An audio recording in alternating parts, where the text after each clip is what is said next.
گلپری از عمارت بیرون رفت. فکر کنم رفته سر وعدش. چون یواشکی خودش رو بزک کرد و لباسای قشنگی پوشید و بیرون رفت. آدم که واسه جارو زدن امامزاده این لباسا رو نمی پوشه. حاضرم قسم بخورم رفته سر وعده. به نظرم یکیتون دنبالش برید. ببینید چی کار میکنه. ثریا اخ میکرد و گفت منیر، لازم نکرده تو به ما بگی چی کار کنیم و چی کار نکنیم. برو سر کارت. منیر سرش رو زیر انداخت و بیرون رفت. رو به ثریا گفتم چی کار کنیم ثریا؟ اگه قرار باشه منتظر کلثوم بمونیم حالا خبری ازش نمیشه. ثریا گفت خب میخوا یکیمون بریم دنبالش ببینیم واقعا کاری میکنه یا نه. با تردید گفتم من که نمیتونم برم. بچه هامو چه کار کنم؟ تو برو.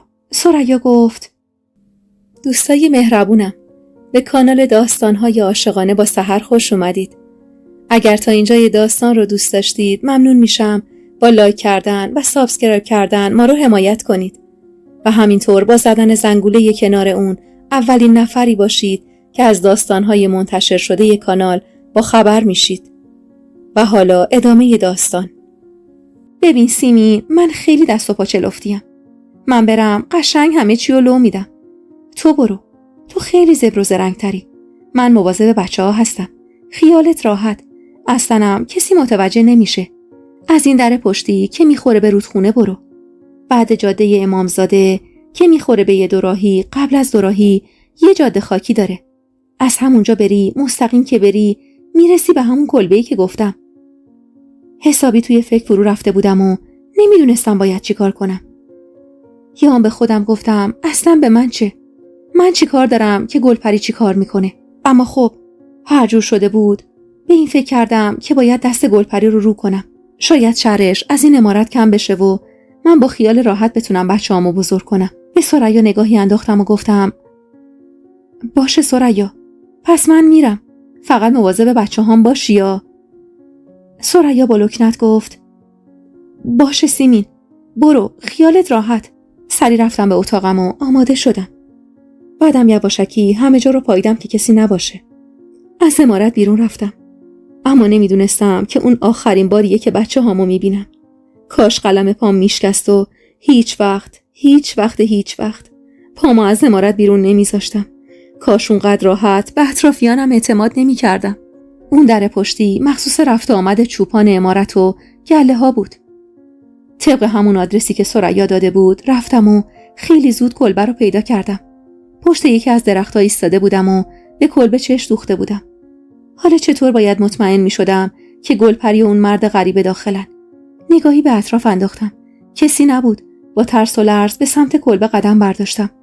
می‌خواستم فقط از پنجره داخل رو ببینم و از وجود گلپری مطمئن بشم. اگه گلپری از اون عمارت میرفت دیگه میتونستم نفس راحت بکشم. کلثوم و خانم بزرگ از ترس خان کاری نمیتونستم با بچه‌هام داشته باشن. اما گلپری فقط به قصد تصاحب به اون عمارت اومده بود. از شدت اضطراب دست و پام به لرزه در اومده بود. به پنجره رسیدم و آروم سرکی به داخل کشیدم. اما کسی نبود. هرچی نگاه میکردم کلبه خالی بود. خواستم با عجله به عمارت برگردم که صدایی از پشت سرم شنیدم. آب دهنم رو قورت دادم و پشت سرم رو نگاه کردم. مرد غریبه‌ای با نیشخند به هم نگاه کرد و گفت دنبال گلپری میگردی؟ به سختی زبون باز کردم و با تته پته گفتم نه من اینجا گم شدم. مرد با صدای بلند خندید و گفت گم شدی؟ اشکال نداره، بیا بریم، خودم تا خونتون میرسونمت. خدایا چه غلطی کردم، کاش اصلا نمی اومدم. گفتم نه ممنون، خودم میتونم برم. همین که خواستم از کنارش رد بشم دستمو گرفت و گفت منم تنهام، بیا یکم پیشم بمون بعد میری. نفس میزدم و انگار تازه فهمیده بودم چه غلطی کردم. از شدت ترس به گریه افتاده بودم. با حقیق گفتم آقا تو رو خدا بذار برم، بچه‌هام خونن، چشم انتظارمن. مرد بدون اینکه به حرفام توجهی کنه توی حرکت دستشو زیر پاهام گذاشت و از زمین بلندم کرد. جیغ میزدم اما فایده‌ای نداشت. حتی نمیتونستم انگشتمو تکون بدم. با پا در کلبه رو باز کرد و منو زمین گذاشت. چفت محکمی به در زد. هرچی تقلا کردم از دستش فرار کنم فایده‌ای نداشت. اونقدر دست و پا زدم که کلافه شد و محکم منو روی زمین پرت کرد. با کمر به زمین خوردم و صدای آخم به هوا رفت. مرد هر چند دقیقه‌ای از توی پنجره بیرون رو نگاه می‌کرد و سری تکون میداد. هرچی اطرافمو پاییدم چیزی پیدا نکردم تا توی سرش بزنم و از دستش نجات پیدا کنم. داشتم سکته می‌کردم. یعنی همه اینا نقشه بود. یعنی ثریا هم باهاشون هم دسته. خدایا، چرا من اینقدر راحت گولشونو خورده بودم؟ چرا از حرفای زری که راجع به مادرش زده بود درس عبرت نگرفتم؟ با گریه و التماس گفتم آقا تو رو خدا بذار برم. به خدا بچه‌هام تنهان، کوچیکن. اگه پیششون نباشم یه بلایی سرشون میاد. مرد غریبه انگاری کر شده بود و حرفامو نمیشنید. فقط از پنجره بیرون رو نگاه میکرد. میتونستم حدس بزنم چه نقشه‌ای برام کشیدن. حتما از اون ور به یزدان و خان خبر دادن من با یه مرد غریبه توی کلبم. از فکر اینکه یزدان بیاد و منو با این مرد ببینه حالم بد میشد و تا سرحد مرگ میرفتم. دوباره به اطراف نگاه کردم. این بار چشمم به قابلمه سنگی خورد که گوشه کلبه گذاشته شده بود. باید هر جوری که بود برش می‌داشتم و نباید می‌ذاشتم نقشه کثیفشون بگیره. جوری که مرد متوجه نشه توی یه حرکت به سمت قابلمه خیز برداشتم و تا بخواد به خودش بیاد محکم قابلمه سنگی رو توی سرش کوبیدم. آدم شجاع و پرزوری نبودم و برعکس از شدت درد کمر نزدیک بود از حال برم. اما اون لحظه فکر این که چه نقشه کثیفی برام کشیدن حالمو بد می‌کرد.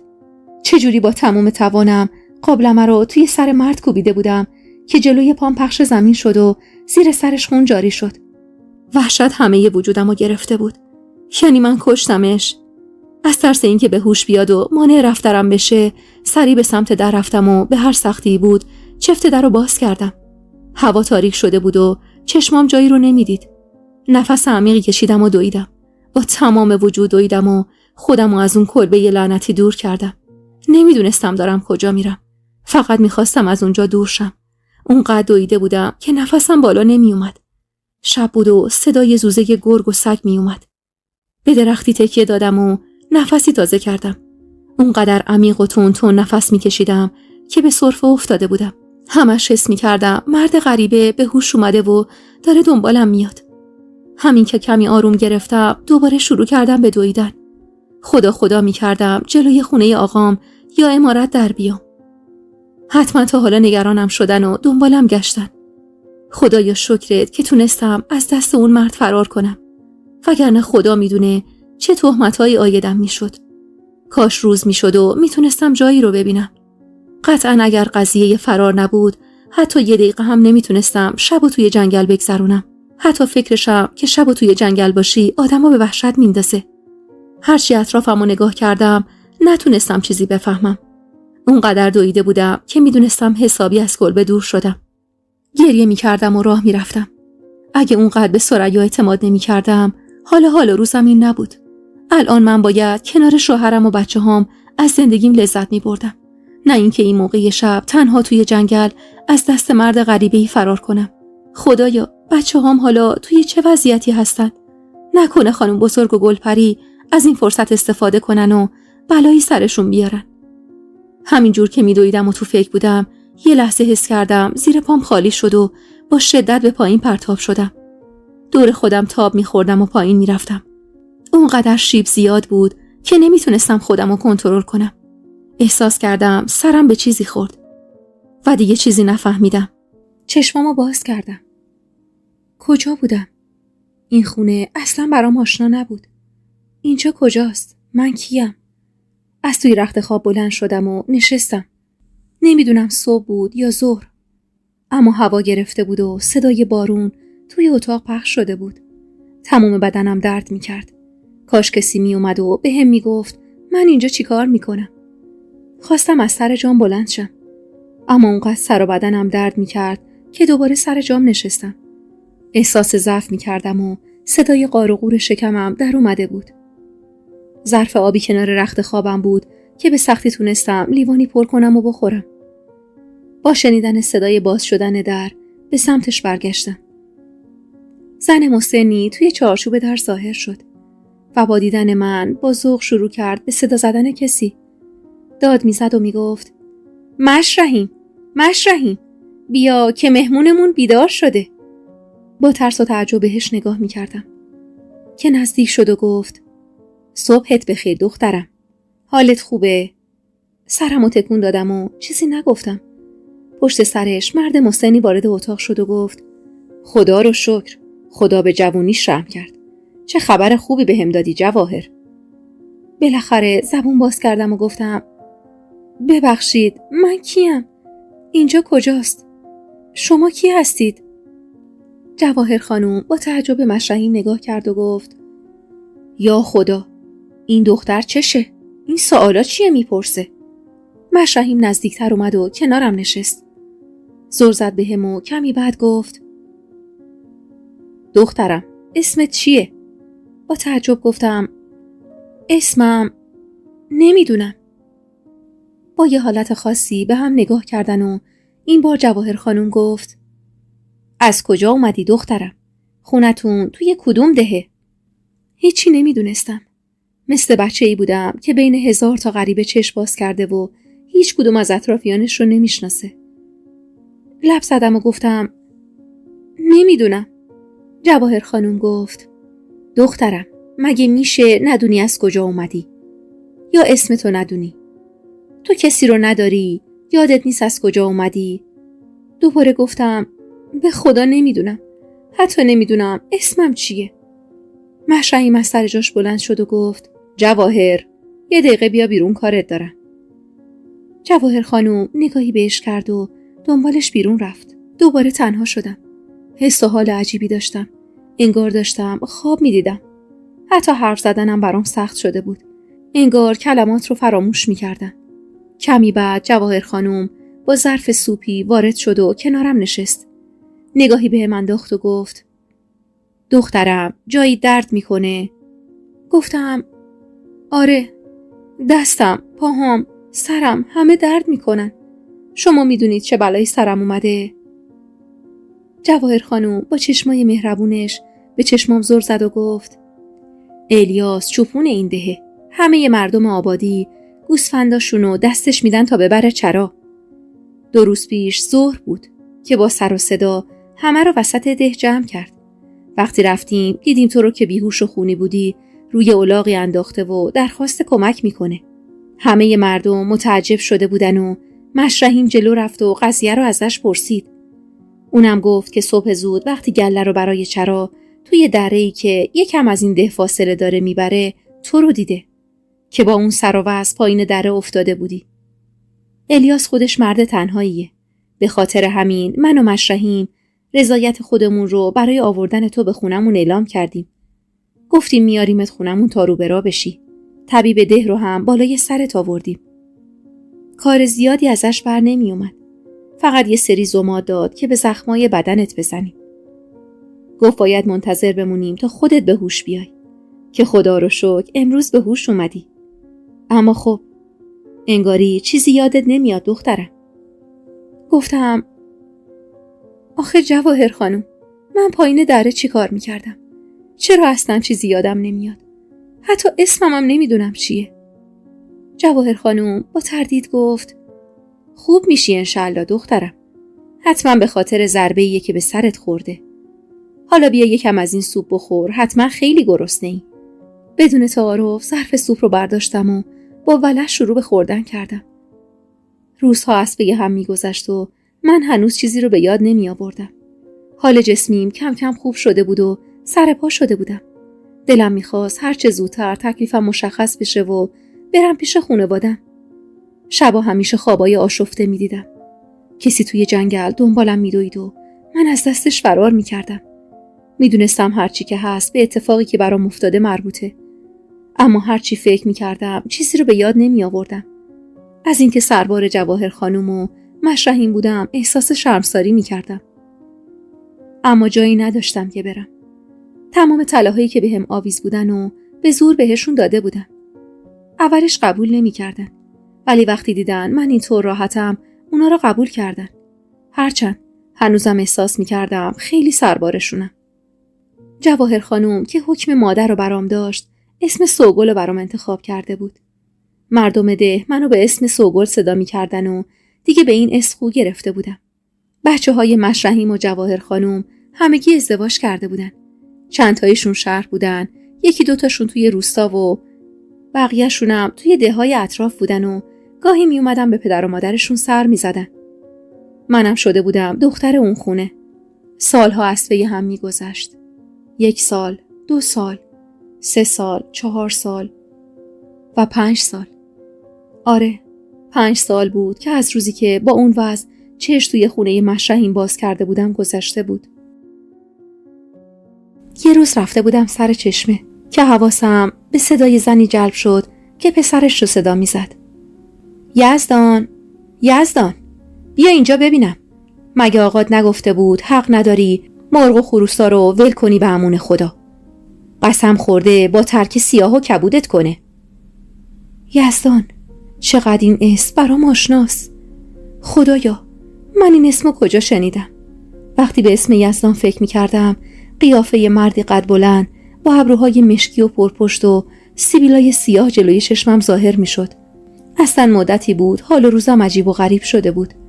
جواهر خانم می گفت منو توی دره پیدا کردن و از اون روز هیچی یادم نمیاد، حتی اسمم. چند روزی بود قیافه های مختلفی توی ذهنم می اومد. مثلا پسر بچه کوچیکی که گریه می کرد یا بچه شیرخواره‌ای که بهش شیر می دادم. وقتی این چیزا رو به جواهر خانم می گفتم خوشحال می شد و برق شادی توی چشماش می دیدم و می گفت سوگل جانم، حافظت داره سر جاش میاد.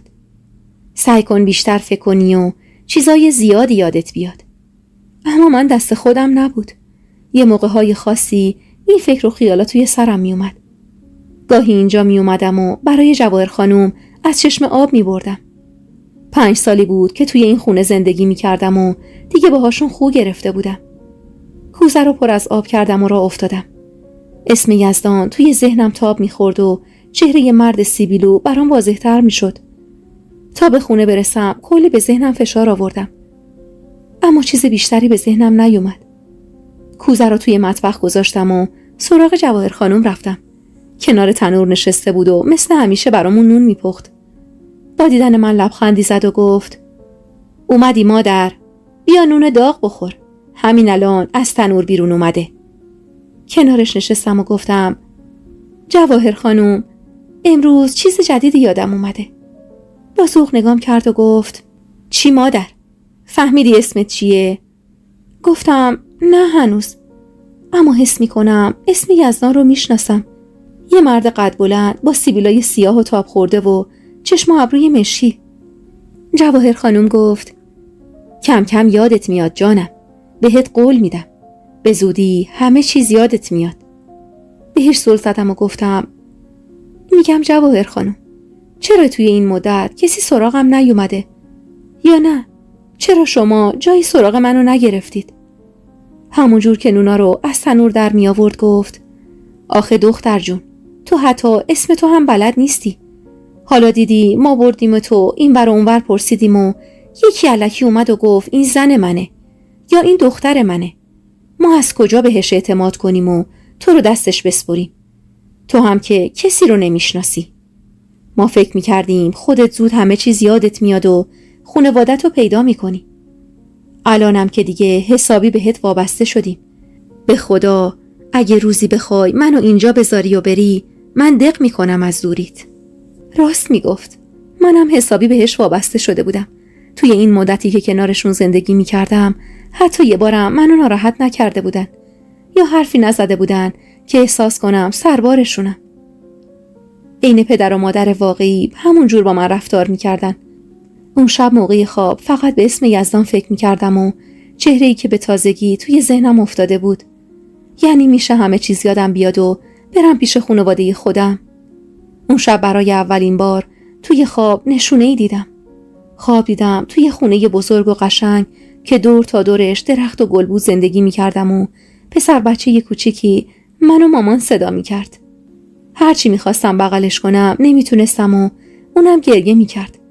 اونقدر توی خواب جیغ زده بودم که با وحشت بیدار شدم. جواهر خانومم از ترس توی اتاقم اومده بود. به هم گفت چی شده سوگل جان؟ چرا جیغ میزنی مادر؟ خواب بد دیدی؟ نترس، من پیشتم. با لکنت گفتم جواهر خانم، من بچه دارم. من یه پسر دارم. خودم توی خواب دیدمش. به هم میگفت مامان. جواهر خانم سرمو توی بغل گرفت و موهامو نوازش میکرد. خدایا خودت به دادم برس. خودت منو به خانوادم برسون.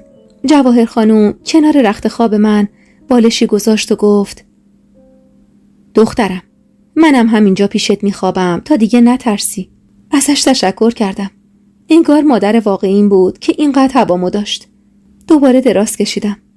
به هر سختی بود کنار جواهر خانم دوباره خواب به چشمام اومد و این بار خواب دیدم توی جنگل از دست مرد غریبه‌ای فرار میکنم. مرد دنبالم میکرد و منم با ترس فرار میکردم و در حین فرار ته دره پرت شدم. دوباره با وحشت از خواب پریدم. جنگل، کلبه. من توی اون کلبه چی کار میکردم؟ اون جنگل برای کجا بود؟ یهو یادم اومد با قابلمه‌ای توی سر همون مرد غریبه‌ای زدم که توی خوابم دنبالم میکرد و من از دستش فرار میکردم. شب بود و چشمام جایی رو نمیدید. از ترس فقط فرار میکردم. جواهر خانم گریه میکرد و خدا رو شکر میکرد. یهو داد زدم سیمین، سیمین، من اسمم سیمینه. اون مرد کثیف میخواست به من دست درازی کنه. من با یه قابلمه توی سرش زدم. جواهر خانم آروم روی رخت خواب درازم کرد و گفت به خودت فشار نیار دخترم. سعی کن دوباره بخوابی.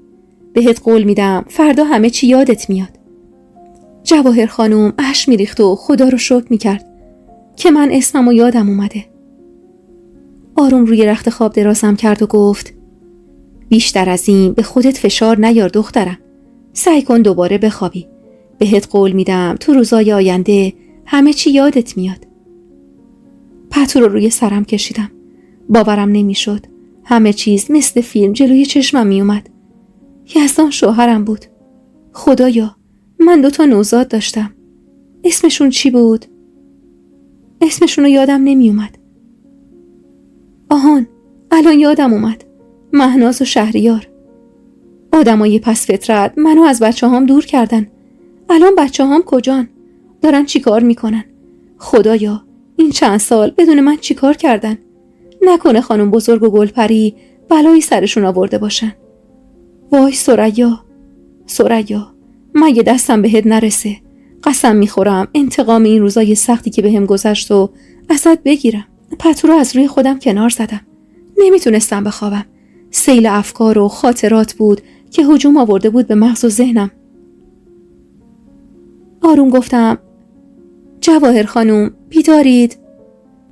چشماشو که روی هم گذاشته بود باز کرد و گفت آره دخترم بیدارم. گفتم از اینجا تا ده طلادار چقدر راهه؟ جواهر خانم گفت فکر کنم 4-5 ساعتی راهه. چرا؟ گفتم من از اونجا اومدم. همین فردا باید برگردم. جواهر خانم با استیصال گفت دختر کجا بری؟ مگه الکیه که تنهایی بری؟ اصلا بگو ببینم جریان چی بوده؟ چی شد که میگی تو سر اون مرد زدی و بعدش فرار کردی و افتادی ته دره؟ تا با هم یه فکری کنیم. نفس عمیقی کشیدم و همه چیزو واسش تعریف کردم. هر جمله‌ای که میگفتم اشکای جواهر خانم بیشتر سرازیر میشد. حرفام که تموم شد جواهر خانم با گریه گفت الهی بمیرم دخترم. حالا بچه‌ها توی این مدت چی کشیدن؟ تو که اون آدما رو میشناختی چطور بهشون اعتماد کردی؟ خدا نکنه. حرفشو خورد. گفتم خدا نکنه چی؟ گفت والا چی بگم دخترم؟ خدا نکنه شوهرت توی این مدت زن گرفته باشه. وای خدایا چرا من فکر اینجا رو نکرده بودم؟ اگه یزدان ازدواج کرده باشه چی؟ اگه پشت سرم 1000 حرف زده باشن و اون حرفاشونو باور کرده باشه چی؟ با التماس گفتم جواهر خانم شما هم مادری، میدونی که چقدر دلم برای بچه‌هام تنگ شده. بذار برم. جواهر خانم گفت مگه من میگم نرو، اما میگم نمیشه تنها بری. بذار مشرحیمو بفرستم پیش یکی از بچه‌ها. بعدش با هم میریم. اول میریم خونه آقات. یه راست نمیذارم بری توی اون عمارت. شاید دوباره بلایی سرت بیارن. گفتم من نمیتونم تا فردا صبر کنم. به خدا دارم برای بچه‌هام هلاک میشم. جواهر خانم گفت دختر جان، تو که این 5 سال رو صبر کردی. این 1-2 روزم روش. از اینجا تا ده شما خیلی راهه. باید با برنامه ریزی بریم. نمیشه که هر موقع که دلمون خواست بزنیم توی جنگل و راه بیفتیم. درست میگفت. آروم شدم و دیگه چیزی نگفتم. دلم مثل سیر و سرکه می جوشید. الان بچه‌هام توی چه حالین؟ خدایا این چه سرنوشتی بود. لعنت به ثریا. لعنت به من که به خاطر اون گلپری عوضی خودم رو توی دردسر انداختم و زندگیمو خراب کردم. غروب بود که پسر بزرگ جواهر خانم اومد و مشرحیم رو با خودش برد. قرار شد من و جواهر خانم و یکی از نوه‌هاش که یه نوجوان 15-16 ساله بود با هم راه بیفتیم. و وقتی به ده رسیدیم و خیالشون از بابت من راحت شد، به ده خودشون برگردن. اون شب موقع خواب با گریه به بچه‌هام فکر می‌کردم. فردا وقتی برگردم چی میشه؟ حرف منو باور میکنن یا حرف اونا رو؟ نکنه یزدان منو پس بزنه. نکنه زن گرفته باشه و دیگه منو نخواد. اون شب هر جوری بود خوابیدم و فردا صبح زودتر از جواهر خانم بیدار شدم. به زور لقمه صبحونه خوردم و با برداشتن بقچه‌ای راهی شدیم. حدوداً 5 ساعتی باید میرفتیم. البته یه الاغم داشتن که همراه خودمون برده بودیم و نوبتی سوارش میشدیم. اما بیشتر مسیر رو پیاده میرفتیم. واقعاً کار سختی بود. اما من به شوق دیدن بچه‌هام حاضر بودم حتی 10 شبانه روز هم پیاده برم. همین که پامونو توی جنگل گذاشتیم دوباره اتفاقای اون روز شوم جلوی چشمم ظاهر شد. اون مرد غریبه خدا میدونه چه خوابایی برام دیده بود. جواهر خانم به سختی راه می اومد و هن و هن می کرد. آخه بعضی جاها مسیر صعب العبور بود و نمیشد از الاغ استفاده کرد. دلم براشون میسوخت. این زن فرشته زندگی من بود که توی این چند سال با من مثل دختر واقعیش رفتار میکرد. خودش و شوهرش و حتی بچه‌هاش هیچی برای من کم نذاشته بودن. نصف راه رو رفته بودیم که جواهر خانم گفت من دیگه نمیکشم. به خدا نفسم بالا نمیاد. دختر جون بذار اینجا یه نفسی تازه کنیم دوباره راه میافتیم. از وقتی راه افتادیم یه ریز داریم میریم. قبول کردم. هر ستاییمون خسته بودیم و باید نفسی تازه میکردیم. جواهر خانم روی تخت سنگی نشست.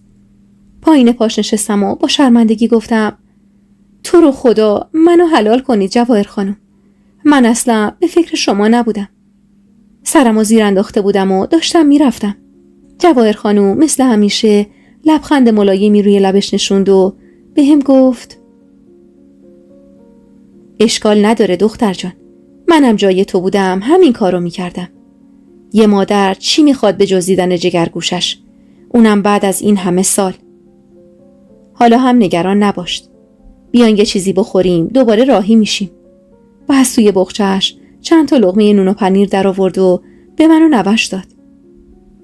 همش قیافه کوهیار جلوی چشمم بود. وقتی که از کنارم تکون نمیخورد و همیشه به هم چسبیده بود. یعنی الان بچه‌هام پیش کیان؟ کجان؟ توی این چند سال چی به روزشون اومده؟ بدون من چطور بزرگ شدن؟ از شدت فکر و خیال داشتم دیوونه می شدم. بالاخره بعد از کمی استراحت دوباره جواهر خانم بلند شد و با هم دیگه راه افتادیم. سعی می کردم به خاطر جواهر خانم کمی آرومتر بریم. اما از درون داشتم می سوختم. بالاخره بعد از کلی پیاده رفتن و سوار بر الاغ شدن و خستگی های زیاد به ده خودمون رسیدیم. نزدیکای غروب بود. باورم نمی شد. خدایا خواب بودم یا بیدار؟ نمیدونستم باید چه کار کنم. دلم میخواست یه راست برم عمارت و بچه هامو ببینم. اما جواهر خانم نذاشت و گفت دختر جان اول برو خونه آقات. تو که میدونی توی اون عمارت کلی دشمن داری. با 4 قدت صورت تو هم بپوشون. کسی براشون خبر نبره یه وقت. سعی کردم برخلاف اون همه شور و شوقی که برای دیدن بچه هم داشتم به حرفش گوش بدم و راهمو به سمت خونه آقام کش کنم. توی کوچه های ده که راه می رفتم تمام خاطراتم برام زنده می شد. بالاخره پشت در خونه آقام رسیدیم. شروع کردم به در زدن. از شدت استرس تمام وجودم به لرزه در اومده بود. هرچی در می زدم فایده ای نداشت. کسی در رو باز نمی کرد. چشمام خیسه اش شده بود. خدایا، توی این چند سال چه اتفاقی برای خانوادم افتاده بود؟ چرا کسی توی خونشون نیست؟ نکنه با گم شدن من خانوادم رو اذیت کرده باشن یا اونا رو فراری داده باشن. با ناامیدی بلند شدم و پشت در خونه ننه عذرا رفتم. خدا می کردم حداقل اون خونه باشه و جوابی به هم بده. محکم شروع کردم به در زدن. توی دلم ذکر می گفتم و در می زدم. اما اونجا هم خبری نبود. درست زمانی که پشت در نشستم و آماده گریه بودم در باز شد و ننه عذرا با قامتی خمیده توی چارچوب در ظاهر شد. وای خدا، باورم نمیشد. بالاخره نشونی از خانوادم پیدا کردم. ننه عذرا چشماشو ریز کرد و گفت شما کی هستین؟ با کی کار دارین؟ 4 قدمو از روی صورتم کنار زدم و با گریه گفتم ننه عذرا، منم سیمین. ننه، پدر و مادرم کجان؟ ننه دستشو روی قلبش گذاشت و گفت یا خدا، دارم خواب میبینم. نه، این امکان نداره. سیمین الان چند ساله که گم شده و اصلا خبری ازش نیست. با گریه گفتم ننه عذرا، به خدا خودمم. من گم نشده بودم. فراموشی گرفته بودم. هیچی یادم نمی اومد. تو رو خدا بگو بچه هم کجا ننه؟ آقام، ننم، خواهرام کجا رفتن؟ ننه عذرا اخ می کرد و گفت با اون آبروریزی که تو کردی انتظار داشتی توی این ده بمونن؟ گفتم ننه، به جون بچه هم قسم، من کاری نکردم. همش تقصیر اون گلپریه بی همه چیز بود. برام نقشه کشیده بودن که منو از اون عمارت بیرون کنن. جواهر خانم از پشت سرم جلو اومد و گفت عذرا خانم، دختر بیچاره بعد از این همه سال اومده سراغ خانوادش. حداقل بذار بیاد داخل. سیمین به اندازه کافی توی این چند سال زجر کشیده. ننه با دیدن ننه که تازه متوجه جواهر خانم شده بود از جلوی در کنار رفت و به فرمایی زد که بریم داخل. از شنیدن خبر رفتن خانوادم از ده حالم بد شده بود. با التماس گفتم ننه عذرا، تو رو خدا بگو بچه هم کجان؟ یزدان کجاست؟ من بدون بچه هم دارم دق می کنم. ننه ما رو برد به داخل اتاق و روی زمین نشستیم و گفت من الان چند ساله هیچ خبری نه از آقات و ننت و نه از شوهر و بچه هات دارم. فقط میدونم از این ده رفتن. البته 2 قلوات 1 سال پیش مادرت بودن، اما شوهرت اومد و اونا رو برد. مادرت هم اونقدر بیتابی کرد که آقات خونه رو برداشت و رفت شهر. بی معرفت ها رفتن که رفتن. حتی سراغی از من نمیگیرن. محکم روی پاهم زدم و گفتم بدبخت شدم. حالا من چطور توی شهر پیداشون کنم؟ چطوری برم سراغشون؟ از درون داشتم آتیش میگرفتم. به امید دیدن بچه هام این همه راه اومده بودم و حالا خبری ازشون نبود. اما من سیمینم. هر جور که شده پیداشون میکنم. حتی اگه زیر سنگ رفته باشن. حتی اگه مثل یه قطره توی اقیانوس گم شده باشن. ننه ابروی بالا انداخت و گفت حالا بگو ببینم این همه سال کجا بودی ور پریده که قید شوهر و بچه هاتو زده بودی؟ با گریه تمام اتفاقاتی که برام افتاده بود رو برای ننه عذرا تعریف کردم و برای اولین بار بود که اشک رو توی چشماش دیدم. جوری بیقراری می کردم که انگار همین دیروز منو از بچه هام جدا کرده بودن. ننه عذرا با خشم و عصبانیت گفت توف به روی اون گلپری بدزاد. خدا ازش نگذره. انشاءالله که به زمین گرم بخوره و جواب کاراشو بگیره. هرچند از وقتی که تو رفتی میگن خانوم عمارت شده. حتی خانوم بزرگم از دست و پا انداخته. 3 پسر پشت سر هم زایید و حسابی جای پاشو توی اون عمارت محکم کرد. با خشم به ننه نگاهی کردم و گفتم انشاءالله یه روز دردی که من کشیدم و بکشه. انشاءالله حسرت دیدن بچه‌هاش جونشو بگیره. با این چیزایی که شنیده بودم باید فردا صبح راهی شهر می شدم. فکر و ذهنم حسابی درگیر بود. جواهر خانوم با مهربونی کنارم نشست و گفت غصه نخور دخترم. من مطمئنم توی شهر پیداشون میکنی. فردا صبح راهی شو. اما تنها که نمیتونی. کسی باید همراهت بیاد. با غصه نگاش کردم و گفتم اما شما و نوتونو نمیتونم تنها بذارم برگردید. هرچی باشه اونم سن و سالی نداره. ننه عذرا که از اول داشت به حرفای ما گوش میداد سودی گفت نگران نباش دخترم. با عمو مرتضی راهیشون میکنم برن. تو برو سراغ ننه و آقات. جواهر خانم گفت تو نگران من نباش دختر. منو نبین الان پیر شدم. یه زمانی خودم تنها از این سر جنگل میرفتم تا اون سر جنگل ترسی هم نداشتم. حالا که نوام هم هست باهام دیگه نگران چی هستی؟ با قدردانی نگاهی بهش انداختم و رفتم توی آغوشش و گفتم جواهر خانم هیچ وقت زحمتایی که برام کشیدی رو فراموش نمی کنم. خدا خیلی منو دوست داشت که شما رو سر راهم قرار داد. قول میدم وقتی بچه‌هامو خانواده‌مو پیدا کردم بیام و حسابی ازت تشکر کنم. شما و مشرحیم پدر و مادری رو در حق من تموم کردید. امیدوارم بتونم یه روز ذره‌ای از محبتاتون رو جبران کنم. اون شب به سختی تونستم بخوابم. فکر این که خودم تنها چطور تا شهر برم دیوونم میکرد. من که جایی رو بلد نبودم. آدرسی هم نداشتم. فردا صبح خیلی زود صبحونه‌ای خوردم و از خونه بیرون زدم. مقداری پول از جواهر خانم قرض گرفته بودم تا بعدم بهش پس بدم. در حیاط رو باز کردم و چند قدمی بیرون رفتم که علی پسر عمو مرتضی همونی که زمانی قرار بود زنش بشم از خونه بیرون زد و با هم رو در رو شدیم. با تعجب نگام کرد و گفت سیمین دارم درست میبینم؟ کجا بودی که بعد این همه سال پیدات شده؟ عمو اینا به خاطر تو آواره شهر شدن. ما هم اینجا آبرویی برامون نموند. با شنیدن اسم خانواده‌م و آقا مینا با التماس گفتم علی تو رو خدا نشونی اگه ازشون داری به هم بده. تو نمیدونی توی این چند سال چی به من گذشته. بعدن سر فرصت بهت میگم. علی گفت حالا کجا میخوای بری؟ نکنه میخوای بری عمارت خان؟ گفتم نه میخوام برم شهر دنبال بچه هام.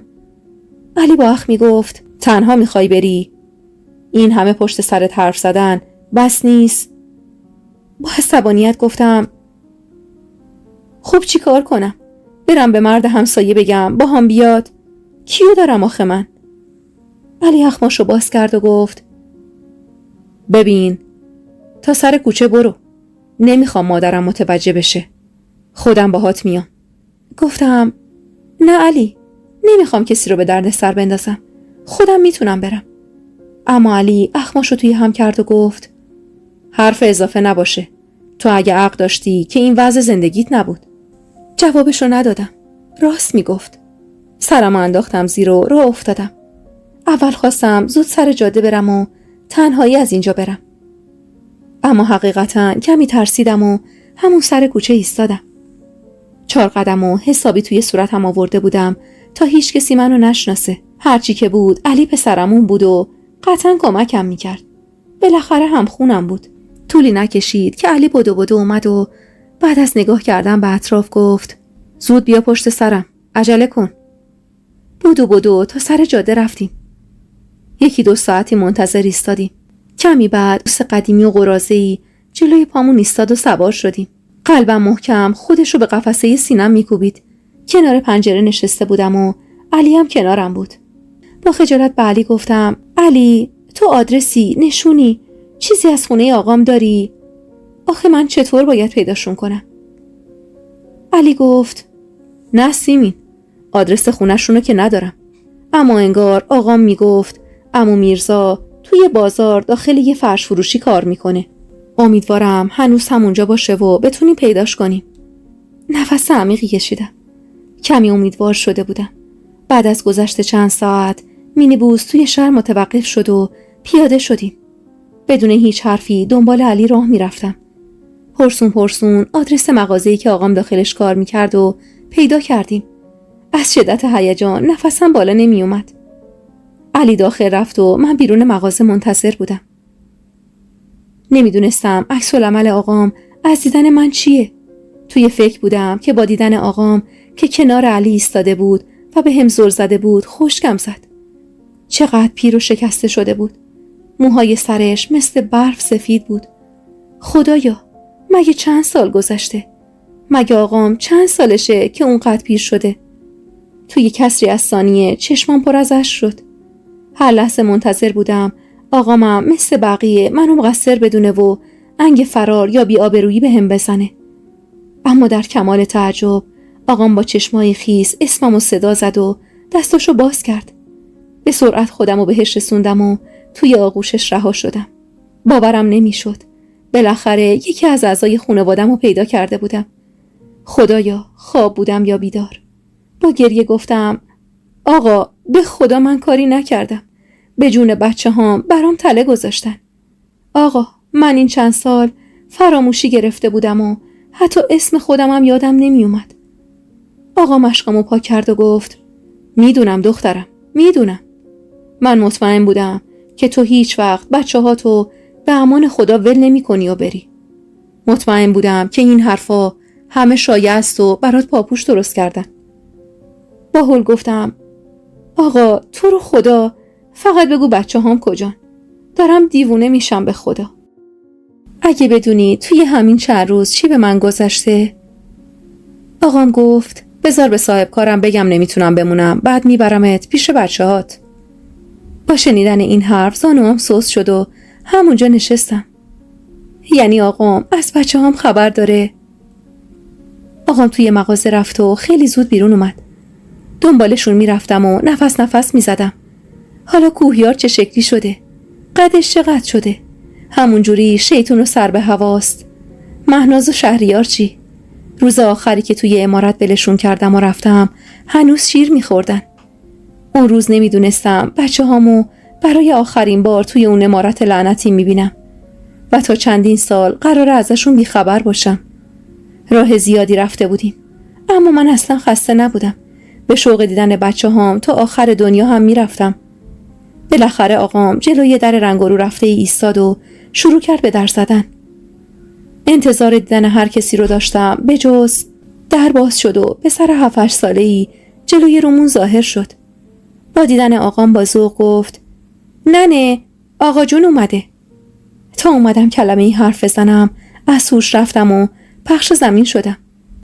با حس ضربه به صورتم چشمامو باز کردم. همه دورم حلقه زده بودن. اما چشمای من فقط به دنبال اون پسر بچه‌ای میگشت که در رو برامون باز کرده بود. کوهیار بود. مطمئنم اگه 10 سال دیگه هم برمیگشتم محال بود پسرمو نشناسم. مادرم با چشمانی اشک‌آلود و بهت زده به هم خیره شده بود. همون لحظه اشکام سرازیر شد و خودمو توی بغل مادرم انداختم. خدایا، دیگه چیزی ازت نمیخوام. قول میدم دیگه هیچ وقت ازت گله نکنم. همین که منو به خانوادم رسوندی برام کافیه. مادرم با گریه میگفت درد و بلات به جونم. کجا بودی این چند سال دختر؟ نگفتی من و بچه هات بدون تو میمیریم؟ فکر آقاتو نکردی؟ اصلا کجا بودی؟ کجا بودی که هیچ خبری ازت نبود؟ گفتم ننه، به خدا همه چیو براتون میگم. فقط بذاریم بچه هامو ببینم. کوهیارم کجاست؟ مهناز و شهریارم کجان؟ مادرم گفت کوهیار همینجاست مادر. تو که قش کردی ترسید و شوکه شد.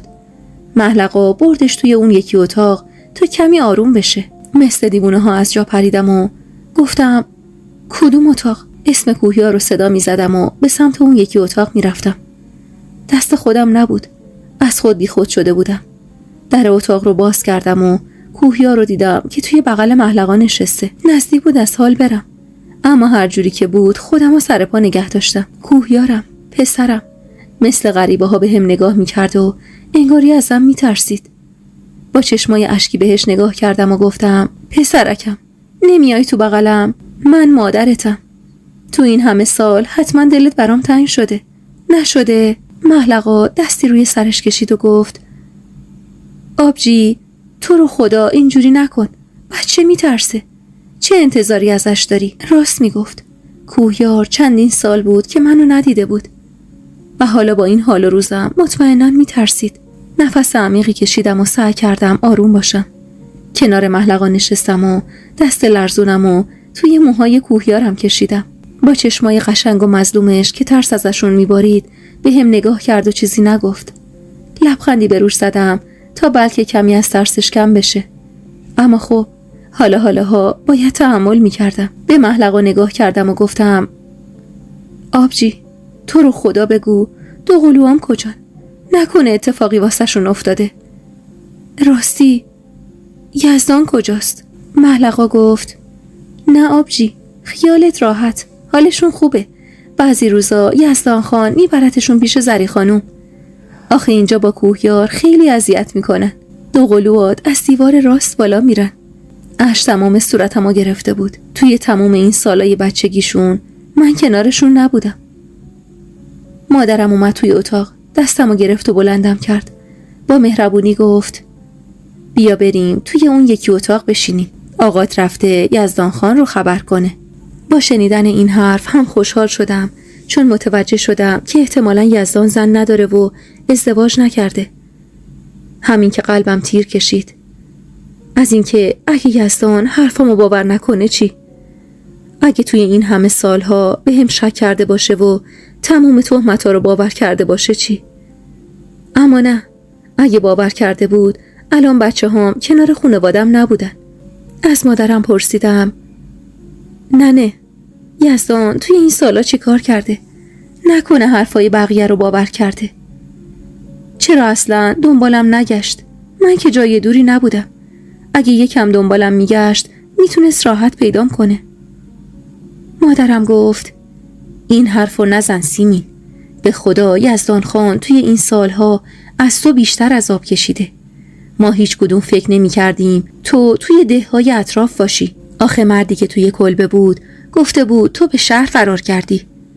فردای همون روز یزدان خان دو قلوها رو به من سپرد و اومد شهر دنبال تو. آخه ما می گفتیم اگه تو نزدیکیای ما باشی خودت یه جوری خودتو به ما میرسونی یا حداقل پیغومی میفرستی. یزدان خان بیچاره این چند سالو خیلی زجر کشیده. بذار خودش همه چیزو واسه تعریف میکنه. همون لحظه در خونه به صدا در اومد و خواهر کوچیکم که حالا برای خودش خانومی شده بود رفت و درو باز کنه. تمام بدنم یخ زده بود. نمیدونستم یزدان با دیدن من چه حالی پیدا میکنه و چه عکس العملی نشون میده. در باز شد. هیکل مردونه و چهارشونه یزدانم توی چارچوب در پیدا شد. نفسم تا مرز سکته رفت. انگار توی خواب بودم. خدایا این یزدان من بود؟ نه این یزدان من نیست. چقدر شکسته شده بود. بیشتر موهای سرش سفید شده بود و ریشاش بلند بود و از اون سیبیلای مشکی و پرپشتش خبری نبود. آروم و بی صدا بدون هیچ حرکتی همونجا ایستاده بود و فقط نگام میکرد. ترسیده بودم. گفتم نکنه به هم حمله کنه و دق و دلیشو سرم خالی کنه. اما با دیدن چشمای خیس و اشکیش نفسم بند اومد. اون آدمای پست و کثیف چه بلایی سر ما و زندگیمون آورده بودن. شوهرم و بچه هام این همه سال رو توی تنهایی و بی کسی سپری کرده بودن. یسا به هم نزدیک شد و گفت سیمینم خودتی؟ اشک تمام صورتم رو خیس کرده بود. تحمل دیدن یزدان رو توی این وضع نداشتم. یزدانی که حتی سلام کردنشم پر از صلابت و جذبه بود حالا چرا اینطور شده بود؟ اینقدر ناتوان و ضعیف. هیچ کدوم از آدمای اطرافم اون آدمای سابق نبودن. گم شدن من همه رو نابود کرده بود. یزدان دوباره گفت حرف بزن ببینم. خودتی؟ سیمین منی؟ با گریه گفتم آره یزدانم، خودمم، سیمین تو. نمیدونی چه اتفاقایی برام افتاده. به خدا من هیچ خطایی نکردم. به جون خودت، به جون بچه هامون من هیچ کار بدی نکردم. همش تقصیر ثریا بود یزدان. اون گولم زد. اون منو از عمارت بیرون فرستاد. تون حرف می زدم تا بیگناهیمو به یزدان ثابت کنم. یزدان با تعجب گفت چی؟ ثریا؟ اون که دوستت بود. گفتم نه یزدان، با خانم بزرگ و گلپری هم دست شده بود. منو به بهونه این که گلپری هر روز با مرد غریبه‌ای قرار میذاره و باید بریم ته و توشو در بیاریم از عمارت بیرون فرستاد. منم حماقت کردم. خام بودم. حرفاشو باور کردم. اما اون مرد غریبه توی کلبه میخواست بیعفتم کنه. منم با قابلمه‌ای که گوشه اون کلبه بود توی سرش کوبیدم و فرار کردم. یزدان گفت پس چرا نیومدی عمارت؟ سیمین، میدونی این همه سال چه بلایی سر من اومده؟ تو کجا بودی؟ چرا نیومدی سراغ بچه هات؟ با گریه گفتم به خدا وقتی از اون کلبه بیرون زدم شب بود. کلی ترسیده بودم. اصلا توی حال خودم نبودم. فقط میخواستم از دست اون مرد فرار کنم. نمیدونم چطور شد که از جاده عمارت دور شدم و ته دره افتادم. یزدان، زنده بودنم فقط یه معجزه است. من تموم این چند سال رو هم فراموشی گرفته بودم. به خدا شاهدم دارم. یه آبادی کامل شاهد منن. تو اگه روستاهای اطرافو میگشتی منو پیدا میکردی. یزدان که از شدت عصبانیت دستاشو مشت کرده بود گفت میدونستم کار خودشونه. میدونستم میخوان من و بچه هامو از اون عمارت کثیف بیرون کنن تا خودشون صاحب اونجا بشن. با گریه گفتم یزدان، کوهیار منو نمیشناسه. چه خاکی تو سرم کنم؟ من به امید دیدن و بویدن اینا این همه سختی رو به جون خریدم. یزدان که مشخص بود به زور داره بغضش رو کنترل میکنه گفت نگران نباش سیمین جانم. عادت میکنن. این طفل معصوما تقصیری ندارن. توی تموم این سالا فکر میکردن مادر ندارن و مادرشون مرده. گفتم یزدانم تو رو خدا برو دو قلوها رو بیار. دارم جون میدم براشون. ازت خواهش میکنم. یزدان نفس عمیقی کشید و گفت باشه عزیزم. حالا میرم دنبالشون. همون لحظه کوهیار در حالی که دست محلقا رو گرفته بود از اتاق بیرون اومد و زیر چشمی نگام کرد. دستامو باز کردم و گفتم پسرکم، من مادرتم. بودو بیا بغلم. محلقا آروم به سمت جلو هدایتش کرد و کوهیار با اکراه توی بغلم اومد. اونقدر بوسیدمش و توی بغل فشارش دادم و بوییدمش که صداش در اومده بود. میخواستم تلافی تموم اون سالا رو بکنم. تک تک لحظه هایی که باید کنارم بود و کنارش بودم و در بیارم. بعد از گذشت چند ساعت یزدان در حالی که دست دو قلوها رو گرفته بود برگشت. اونقدر شوق دیدن بچه هامو داشتم که متوجه نشدم زریم همراهشون اومده. جوری گریه بزاری میکردم و بچه هامو به خودم میچسبوندم که اشک همه رو در آورده بودم. زری در حالی که اشکاشو پاک میکرد کنارم نشست و آروم گفت سیمین، چرا به حرفم گوش ندادی؟ هان، مگه نگفتم مواظب خودت باش؟ چطور اجازه دادی این بلا رو سر خودت و خانوادت بیارن؟ یه نگاهی به آدمای اطرافت بنداز. به خاطر ساده بودن تو تمام این سالا رو زجر کشیدن. با ناراحتی گفتم میدونم زری، من گوله ثریا رو خوردم. اون از پشت به هم خنجر زد و با گلپری و خانم بزرگ دست به یکی کرد. زری با تعجب نگام کرد و گفت چی؟ ثریا؟ این محاله. ثریا هیچ وقت این کارو نمی کنه. گفتم زری، به جون بچه هام راست میگم. و تمام ماجرا رو برای زری تعریف کردم. یزدان و بقیه همونجا بودن. یزدانم از شدت عصبانیت و خشم توی خونه راه میرفت و خط و نشون میکشید. من خودم بیشتر از هر کسی تشنه انتقام بودم.